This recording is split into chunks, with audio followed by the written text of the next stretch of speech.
In a neutralization curve for a weak acid and a strong base, the pH of the solution changes as you add the strong base to the weak acid. Here's what you might expect. Initially, the pH of the solution is determined by the weak acid alone. It will be acidic, typically below 7, because the weak acid partially ionizes, releasing H+ ions into the solution. As you begin to add the strong base reacts with the weak acid to form water and a salt.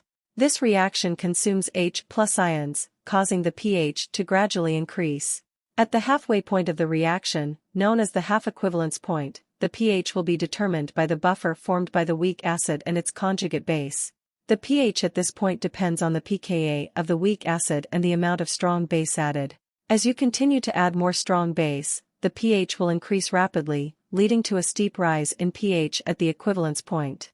At this point, all of the weak acid has reacted with the strong base, resulting in the formation of the conjugate base of the weak acid. Beyond the equivalence point, the pH of the solution will depend on the excess of the strong base. It will be determined by the concentration of the excess hydroxide ions in the solution. The resulting curve will show a gradual increase in pH at first, followed by a steep rise around the equivalence point. The exact shape and position of the curve depend on the specific weak acid and strong base used, as well as their concentrations. The buffer region around the half equivalence point is a characteristic feature of the neutralization curve for a weak acid and a strong base.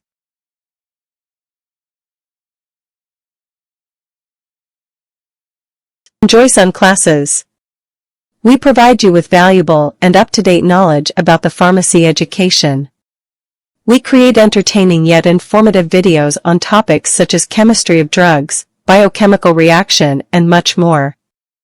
Hit that subscribe button and press the bell icon and join our mission to make understanding pharmacy easier for everyone. Like, share, and comment on our videos. We look forward to hearing from you.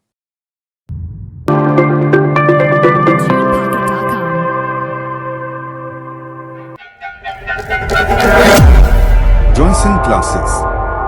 The best for best.